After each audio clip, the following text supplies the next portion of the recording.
दिनै महामाया राजीव भवनाव बतझर ब्लकआव कंग्रेसनि गासै जथायै कमिटिफोरा सावरायमेल खुंफुंदों। नंगौ, क'क्राझार जिल्ला बतझर महकुमानि सिङाव थानाय महामाया राजीव भवन मावख'आव दिनै आइ कंग्रेस राजखान्थि दोलोआ गोख्रोंनिफ्राय गोख्रोंसिन खालामनो थाखाय मोनसे सावरायमेल लानाय जायो।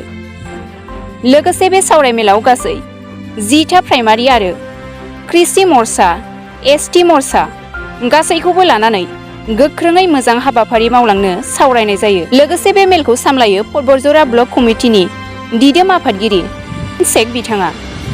हाबाफारियाव गाहाय आलासि महरै बाहागो लाफैयो क'क्राझार जिल्ला आइ कंग्रेसनि गाहाय आफादगिरि प्रानजित बसुमतारी, क'क्राझार जिल्लानिनो एसटि सेलनि आफादगिरि राजेश ब्रह्म आरो कृषि मर्चानि आफादगिरि राजु माराग बिथांमोनहा। लोगोसे बाहागो लाबावो क'क्राझार जिल्ला माइन'रिटि सेलनि चेयारमेन मइनुल हक बिथाङा।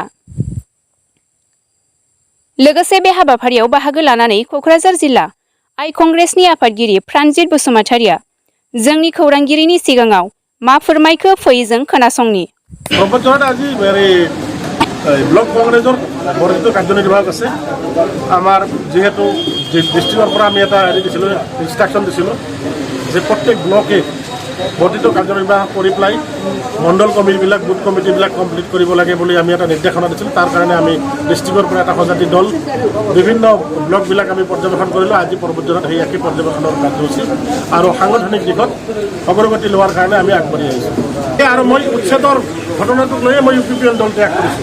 আপোনালোকে হয়তো সাংবাদিক মাধ্যমত গম পাইছে যে তেওঁলোকে নিৰ্বাচনী ইস্তাহাৰত স্পষ্টকৈ কৈছিলে যে যিসকলে খাছ মাটিত আছে বা যিসকলৰ মাটিৰ ভূমি নাই তেওঁলোকক ভূমিৰ অধিকাৰ দিয়া হ'ব, যিসকলে ফৰেষ্ট লেণ্ডত আছে তেওঁলোকক সংস্থাপন দিয়া হ'ব, বিভিন্ন সুবিধা দিয়া হ'ব। কিন্তু তেওঁলোকে সত্তাত অহাৰ পিছত RSSৰ উচতনিত RSSৰ ইনষ্ট্ৰাকশ্যনত তেওঁলোকে কি কৰিলে, ইয়াতে যুগ যুগ ধৰি 6 বছৰ ধৰি ভোট দি অহা জনসাধাৰণক কি কৰিলে, উচ্ছেদৰ জাননী দিলে। যাৰ কাৰণে মই UPPL দল ত্যাগ কৰিছোঁ আৰু তেওঁলোকৰ জুমলা বাছ এক নায়কতা বাদৰ কাৰণে।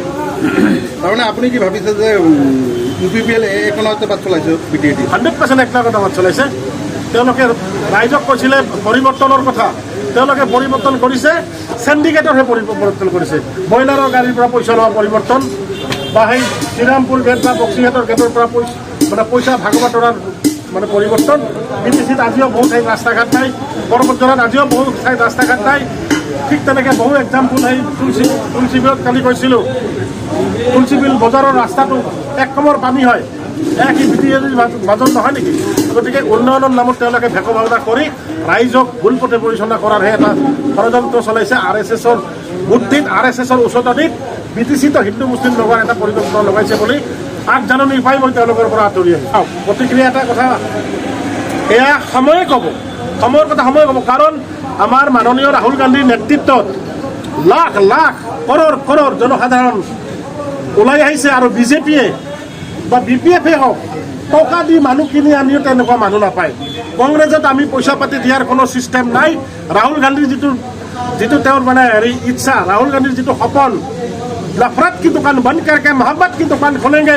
आओ सारे भारतीयों, हम नफरत की दुकान को उखाड़ देंगे और मोहब्बत की दुकान खोलेंगे। जार कारण हजार हजार मानुह है कन्याकुमारी पर काश्मीर पर दक्षिण भारत सबै कংগ্ৰেছ হৈ আহিছে, কংগ্ৰেছৰ জয়গান গাই আছে। গতিকে লাহে লাহে আমাৰ উত্তৰ পূৰ্বাঞ্চল অসমতো কংগ্ৰেছৰ জয়গান হ'ব বুলি মোৰ বিশ্বাস। আৰু ইতিমধ্যে তাৰ নমুনা পোৱা গৈছে। আমাৰ যে পদযাত্ৰা যিটো ভাৰত জোড়ো যাত্ৰা যিটো আৰম্ভ হৈছে, সেই ভাৰত জোড়ো যাত্ৰা আমিও আৰম্ভ কৰিছোঁ আৰু বৰ্তমানো চলি আছে। ভাৰত জোড়ো যাত্ৰাই কংগ্ৰেছক আকৌ পুনৰাই শাসনত আনিব, আনি মোদীয়ে যিবিলাক বস্তু বিক্ৰী কৰিছে পুঁজিপতিৰ হাতত, সেইবিলাক বস্তু আকৌ ঘূৰাই আনিবলৈ সক্ষম হ'ব বুলি মোৰ বিশ্বাস। আৰু ৰাহুল গান্ধীৰ নেতৃত্বত এয়া সক্ষম হ'ব। আপোনালোকে কোকৰাঝাৰ লোকসভা সমষ্টিত কেনেকৈ ভাবিছে জিকিবলৈ? আমি 100% জিকাৰ এটা অংক লৈয়ে আমি ফিল্ডত নামিছোঁ যে ৰাইজে ইমান দিন ভুল কৰিছিলে। কংগ্ৰেছৰ সাংসদ থাকিলে অন্ততঃ BTCত এই হিংসা হত্যালীলাবিলাক নহ'ল হয়, আৰু হ'লেও লগে লগে পাৰ্লামেণ্টত বা ৰাষ্ট্ৰসংঘলৈকে গম পালে হয়। ইয়াত বহু ঘটনা ঘটে, কিন্তু পাৰ্লামেণ্টত বা ৰাষ্ট্ৰসংঘত কোনো গমেই নাপায় কি হয় হোৱা নাই। ইয়াত উন্নতি হৈছে না কৰাপশ্যন হৈছে, দুৰ্নীতি হৈছে না ভাতৃঘাতী সংঘাত হৈছে, ক'ব নাপায়। গতিকে কংগ্ৰেছৰ সাংসদৰ BTCৰ পৰা অতি প্ৰয়োজন হৈছে কাৰণে আমি কংগ্ৰেছী সাংসদহে পঠাবলৈ আমি জৰ্জা কৰিছোঁ আৰু কংগ্ৰেছৰ পৰা এইবাৰ আমাৰ সাংসদ 2024 জয় হৈ দিল্লী পাবগৈ। जोंहा क'क्राझार जिल्ला कंग्रेस कमिटिनि आन्दाराव दाखालि 10 तारिखनिफ्रायनो जोंनि ब्लक कमिटि जेसेबां दङ ब्लक मण्डल ओमफ्राय बुथ कमिटि बेफोरखौ जोङो माने झालाय खालायगासिनो दङ, गोबौ खालायगासिनो दङ। दा बेनिनो मोनसे दिनैनि पार्ट पर्बजरा ब्लकआव फैनानै पर्बजरा ब्लकनि जे ब्लक कमिटि लोगोसे बुथ कमिटिफोर लोगोसे आरोबाव मण्डल कमिटि बेफोरखौहाय जोङो रिभिउ खालामदों, रिपर्ट लादों मा मा कन्डिसनाव दङ। दा बेवहाय जों नुनो मोनबाय माने रिपर्टखौ बिसोरो होनायाव जों खोनानो मोनबाय जे बे ओनसोलाव जोंनि पर्बजरा बिटिसि कन्स्टिटिउन्सिनि आन्दाराव जे ब्लक कमिटि बे बिराद मोजां जानानै दङ, बिराद जौगानानै दङ। दाखालि बै मथा मथि 2003नि फ्राय जे कन्डिसन दङमोन कंग्रेसनि अबस्था बे एरियायावहाय, नाथाय नैबे 2019नि उनावहाय दा बिराद मोजां जाबाय। दा जोङो फाइट खालायनो अपोजिसनफोरखौ फाइट खालायनो थाखाय जोङो दा गोहो मोनबाय जे नुनो मोनदों माने जोंनि परिस्थितिया ओरैबायदि मोजां जाना दं। BPF UPPLखौ जों दा फेक्टर बादि सानाखै, मथथे जोङो फैगौ 2025आवहाय कंग्रेसआनो जे देरहागोन बेवहाय बेखौ जोंहा मोनसे गोगोम फोथायनाय दं आरो जोंनि जे कर्मिकफोरनि खामानि मावनायानो जोंखौहाय देखायगासिनो। मेन फकासा जानानै दङ दा जोङो कंग्रेसखौहाय बोरै गिदिर माने मोजांनिफ्राय मोजां परिस्थितियाव लाबोनो हायो बेनि जुनैसो जों बिराद इन्ट्रेस्ट होनानै खामानि मावो। दाथ' जेरावबो सिन्डिकेटब्रा दाखालिसो नोंसोरो नुवाखै श्रीरामपुरावहाय माबादि एकदम दाउनिफ्राय लानानै लहानो गारि गोदाननो बायदिसिना बिसोरो सिन्डिकेट खांलाबायदोंमोन। दा जोंनि कंग्रेसनि माखासे प्रेसाराव बिसोरो हयथ' दा एसे स्ट्रि जानानै दङ, खिन्थु बिसोरनो पाब्लिकनि सायाव बिसोराव जेबो माने माबा गैया, पाब्लिकनि मोजां खामानिजों बिसोरो मावगोन बेबादि जेबो खोथा गैया।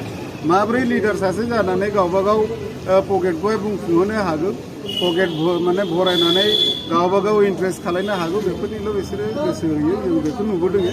आरो बिसोरनि बेफोरबादि सरकारफोरखौबा बेफोरबादि दलफोरखौहाय देरहा होनानैहाय फिउचाराव पाब्लिकआ जेबो मोजां जाया। लकसभा बिसायख'थिया फैगासिनो दं, मा रोखोम साखाफारा जागोन? लकसभा इलेक्सननि दिनै गोगोम साखाफारा, मानो होनोबा माखासे केलकुलेसन दङ जोंहा, बे केलकुलेसनफोरखौ नुनानै जोङो बिराद मोजां मोनदों। आरो नुनायावहाय जोङो जे हिरा सरनिया बैफोरावहाय अल इन्डियानि भितरावहाय बयनिफ्राय बांसिन क'क्राझार लकसभायावहाय भट मोननानै देरहालांदोंमोन ना, बे एबार जोंनि कंग्रेसआ देरहालांगोन आरो सेम कन्डिसनाव जोङो देरहालांगोन। मा बुंगोन बे समावहाय पर्बजरानि रायजो राजाफोरखौहाय?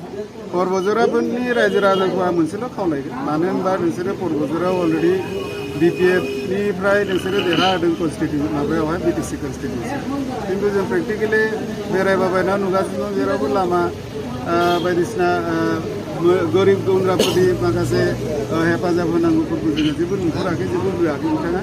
दा जोंनि कंग्रेस फैयोबा नोंथांमोना एज ए पर्बजरानि रायजो राजा जानानै नोंसोरनि खोथा मथे जोङो खामानि मावगोन, नोंसोरनि दैदेननायावनो जोङो खामानिखौ मावगोन, बे खोथाखौ जों दानो होना दोनो।